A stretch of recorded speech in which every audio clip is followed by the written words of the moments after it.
Hello and welcome back to another episode of Sales at the Tiki. My name is Dwayne Huff, and in this video we're going to talk about why influence is greater than selling in your sales conversations. Let me say it this way: why increasing your influencing and leveraging the power of influence is better than improving upon your selling skills.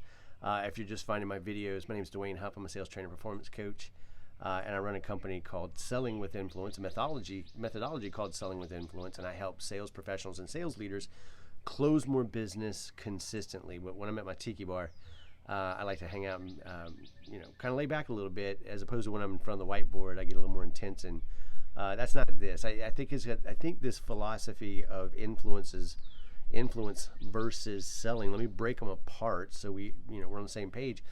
But to increase your influence, that's why I call it selling with influence. To increase your influence, and for some reason my mouth's dry and my words are all over the place, but I'm not going to stop the video. I'm going to be real with you. I have found that, for the most of us, we've been taught to sell our products, services, and solutions. And that's not necessarily the best approach to these conversations if we want to be able to find the best possible solution, product and service for the right fit and the right customer. Because if we're strictly trying to sell, the goal is to sell them something whether they need it or not. And in this day and age, that's just not an effective strategy, and it's probably not something that you want to do. I know it's not something I want to do. So let me kind of break them apart and talk about what they are, what the motivation of each one, what they seek to accomplish, and how influence can serve you and your potential buyer far much more than trying to sell them something, right? So let's talk about influence here for a second. You could look up the textbook definition of influence, and it really won't land on what I'm trying to say here. In the context of selling, influence is our ability to understand, to find out, to uncover, and to understand what our potential buyer, some people will call them prospects, I don't like that word, but what our potential buyer already values, what they're trying to achieve, their outcomes, their results, what they're trying to get away from, and what they would already value in a product, service, or a solution. And then if we're able to help them get that with our product, service, or solution, or help them get more of it, then it becomes a great fit, and it becomes a win-win outcome because they're getting what they already value and we're making the sale. Win-win. But influence in its truest form is seeking to add that value to the potential buyer, whether they buy from us or not. And that requires a certain level of detachment from making the sale or our agenda to sell, but rather, if we see that there's a better fit or a better path for them, being able to say, hey, I can't really help you achieve what you're looking for. I can't give you what you value, but if you go over here, I feel like that's going to be a much better fit for you, and you're going to be a lot happier. When you can do that, the confidence comes from knowing that if you continuously do the right thing and point people in the right direction, even if they can't do anything directly for you, if they can't buy from you, that reciprocity will kick in, and they will open doors for you. They will refer business to you, and they will be very thankful. And if you're in the habit of doing that, you're going to keep your pipeline so full with warm leads and warm referrals that you're never going to have to worry about where your next sell is coming from. Versus selling or selling skills that just teaches us, hey, we got a product, we got a service, we got a solution. There's a prospect, go get them. And if they object, overcome it. And force and find a way to make it fit through all kind of savory, unsavory, shady stuff, right? So let me back up just for a second. So we've separated the two. Influence seeks to serve, find out, understand what that person already values, and help them get it or give them more of it. And then if we can't, point them in the right direction, it all comes back. The law of reciprocity kicks in. Where did I learn this? Well, I spent 14 years as a sales professional before I started my own company, which was selling influence seminars, which eventually evolved into strictly focusing on sales and sales training and sales coaching. So that became Selling with Influence, hence my methodology. If you go over to sellingwithinfluence.com, there's details there. Um, but I struggled for the first 6 years. I went through 9 jobs because I refused to be and sell the way that I was being taught to, the pushy, aggressive, slimy, cheesy, old school, 1980s, Glenn Ross, Boiler Room, all that stuff, and I refused to do it. So I went through 9 jobs in 6 years because I refused to do it, right? And then I finally landed in the 7th year in a great environment where I had a great manager who helped me to find my own unique selling voice. And from there, I took it into pharmaceutical sales, had some amazing training, and the rest is history. But still, the goal and the objective of sales training was to teach me how to sell something. And whenever that's the goal and that's your focus, then it shuts out a bunch of things that can be positive and helpful and enjoyable about the selling and buying process. So here's where I kind of learned the difference with influence. I got a couple of mentors coming up in the sales profession.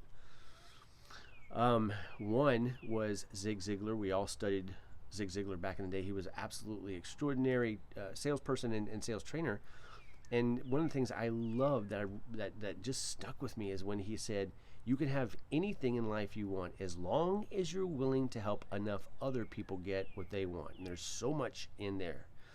But if you will first help before you get something, enough, meaning more than just one, other people get what they want, then you'll never get what you want. And at the time I can say I didn't really understand that, because I was thinking to myself, how am I going to get what I want if all I'm doing is help people get what they want?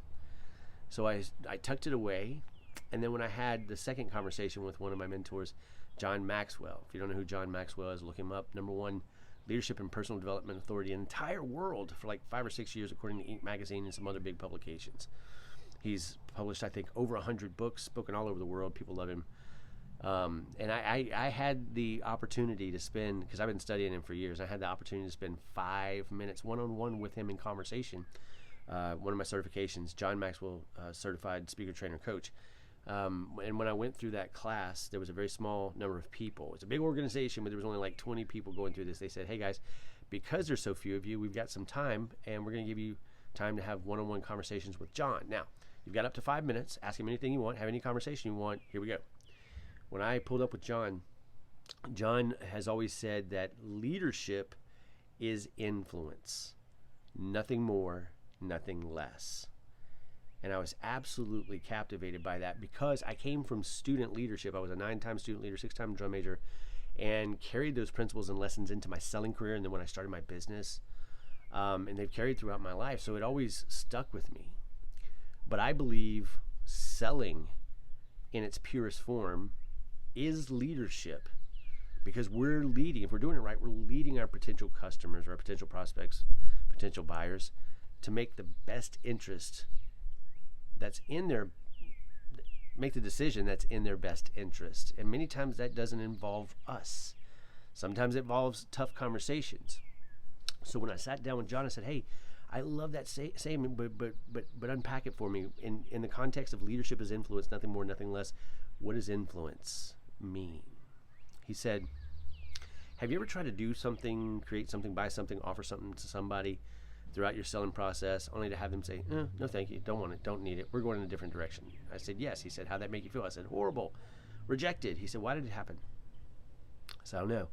He said, because you tried to give them something that you thought they should want, that you maybe even knew would help them, but they didn't perceive value in it already. You see, one of the biggest misnomers that's been perpetuated for years is add value. That's a misnomer. You can't add value to anybody until, as John taught me, you understand what it is they already value.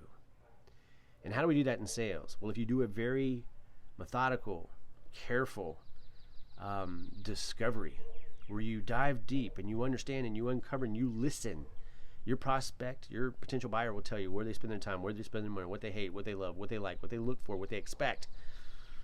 And then you'll start to see and understand if what they value you can give them through your product or your service.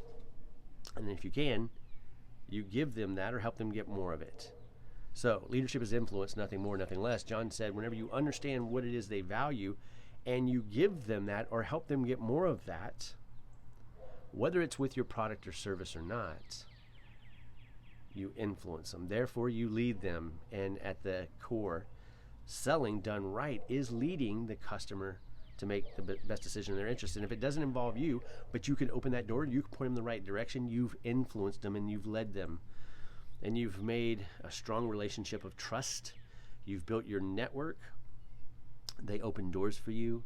They send you referrals. Or on some level, because of the law of reciprocity, that kicks in and they want to do something for you. And that's a lot different than thinking, okay, I have a potential buyer here. I have to make a sell. One of my other mentors, Myron Golden, said the toughest sell or the hardest sell you'll ever make is the one that you need to make. And it just speaks to the fact that whenever we're with a potential buyer or a prospect, we have to let go of that need or that agenda to have to sell something to them and turn our focus on them, because as Zig said, the more people you can help get what they want, it'll be inevitable that you get what you want. I know I'm slaying that statement. Let me see if I can say it the way he said. If you'll just help enough other people get what they want, you'll inevitably get what you want. John said it this way: if you find out what they value and you help them get it, you influence them, therefore you lead them, right? And so influence is greater than selling skills because it seeks to serve, it seeks to help at whatever cost. And when you will fight as hard or even harder for your prospective buyers win, even if you can't serve them directly, what you've created and the goodwill and the trust and the respect and the expertise and the authority that will be on you, that they'll see. If you continuously do that, again, you'll never wonder where your next sell or your next warm lead or the next opportunity is going to come from, even if you change industry. So I hope that served. I just wanted to share with you what I've learned over the years as I teach sales professionals and sales leaders and CEOs and CSOs and EIEIOs. I'm joking. I hope you're paying attention. Thanks for being with me. If I can serve you, just drop me a message. There's a couple of ways that I could potentially continue to serve. One of them, we do a mini workshop. They're free of charge. Send me a message if you want me to invite you to the next one. I don't know when it is. And then I have a 5-week class where we deep dive into the selling with influence methodology. And if that's something that a place where you're at, check it out. There's a link right here, and you can see the details. But stay tuned. If this served you, share this with someone. And if you're so inclined, like and subscribe. Maybe even drop a comment. Let me know your thoughts on that. Let me know what you'd like to know. And just remember this: you can write your own ticket in selling. You just got to be willing to increase your influence. Talk soon. Bye-bye.